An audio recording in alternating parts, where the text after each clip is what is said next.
Today we will learn about leadership for volunteers. Now it's time to manage your time. Marilyn Monroe once said, "I've been on a calendar, but I've never been on time." Cute and funny, but not appropriate if you're a leader. Respecting people's time shows you respect people. Hiram W. Smith, founder of the definitive Franklin Covey Time Planner, said that controlling your time means controlling the events in your life. 3 simple but highly effective ways to control the events in your life are to simplify your events by using goals, determine which items are urgent and important, and delegate when possible.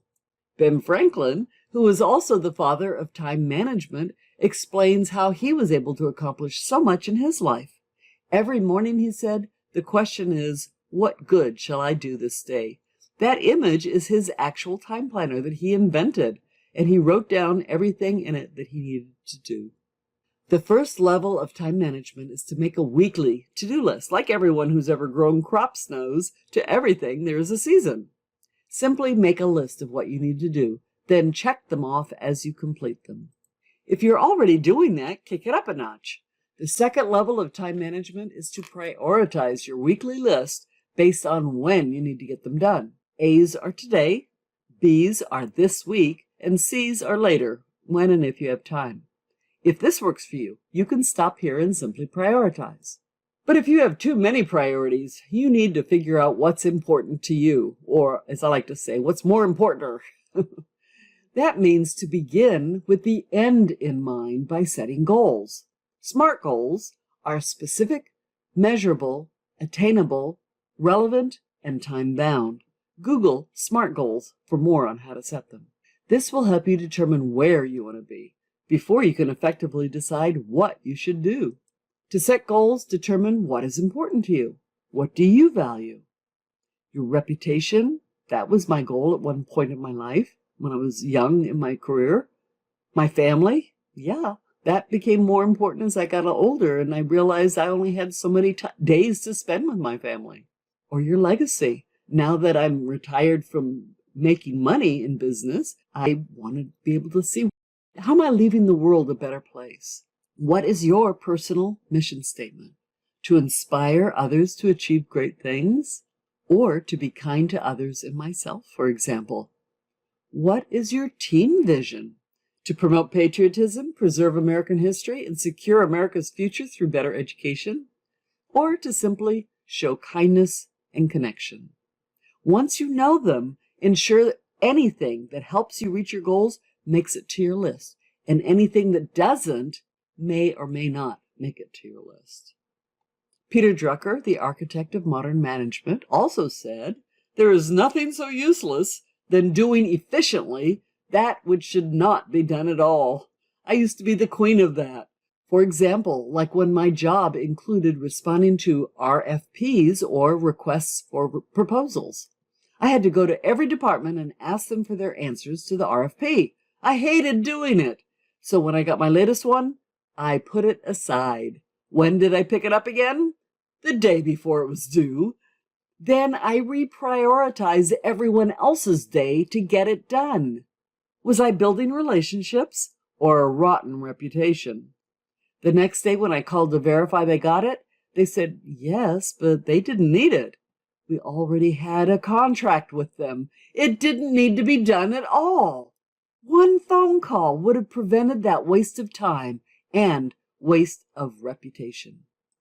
Stephen Covey, the father of effectiveness, tells us that in fact 80% of our effectiveness comes from only 20% of our tasks. We need to be spending time on the ones that matter. But which ones are they?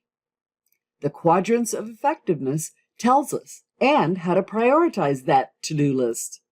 Each section is either important or not important, urgent or not urgent. The first quadrant, your A's, is urgent and important. These are the fires. This crisis quadrant means you have to get it done. But ensure it's a true crisis and not just somebody else's lack of planning. By the way, you can tell them, if you plan this better, we wouldn't all have to rush to put out the fire. Or give them how to plan better. If somebody had told me that, I would have saved everyone a lot of trouble. The second quadrant for your Bs is planning. These are not urgent, but very important to help with future actions. I now know that I'm much better if I can do projects in advance and take time with them, rather than when I was living in crisis mode and developing high blood pressure. This is also your investment in the future of your relationships. Covey says you can't make a withdrawal from your relationship bank if you haven't made any deposits, like show kindnesses or do favors, and perhaps help them with their fire, even if it's not yours. Recently, I had a friend and mentor call me, and I asked her all my urgent questions because she was the one that gave me advice. And then I said, "Is there anything I can help you with?" And she told me about one of her fires, and I could help her. I had the template for what she wanted to do. So think about that. It's not just taking, you give and take. The third and fourth quadrants are both C's. In this deception quadrant, we think it's an A, but it's not important to us. Because it's not important, the more tasks you can take out of this quadrant, the better your life will be. How? By putting more investment tasks in the planning quadrant. Finally, our waste quadrant. Don't even bother unless you have plenty of extra time. These are our C's that get thrown off the list eventually. Our goal is to live in quadrant 2, and I can tell you from experience that you can. For example, consider delegating with 5 easy steps.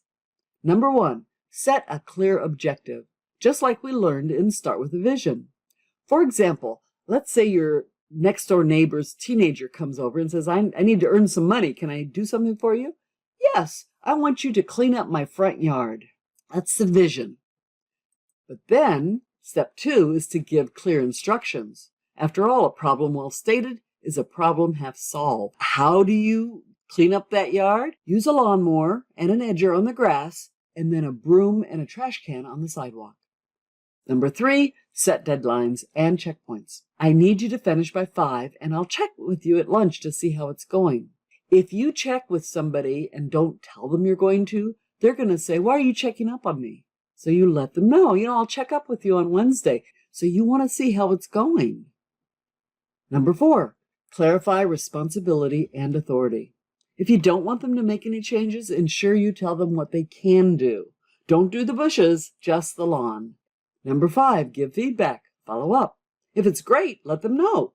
If not, let them know that too. Looks great, except the sidewalk on the side of the house needs to be swept too. Please remember to never delegate criticism or praise. Those are your jobs. Our time management skill builder is to stop time leaks. With meetings, use an agenda. Outgoing phone calls, know your goal before you call. Incoming calls or chat, turn off your ringer. Or let them know, I have 2 minutes. Usually they'll say, have you got a minute? And we go, oh, yeah. And then they think they have unlimited amount of time. We'll say, I've got 2 minutes, and they know we're going to do it quickly. For yourself, learn how to end a conversation. That's my hardest thing because I love talking, and I love talking on the phone. So I have to remember, time to move on. Your key takeaway to better control the events in your life is to prioritize your to-do list. Then throughout the day, ask yourself, is this the best use of my time right now? Or am I wasting time in quadrant 4? We learn to simplify your events by using goals, to determine which items are urgent and important, and to delegate when possible.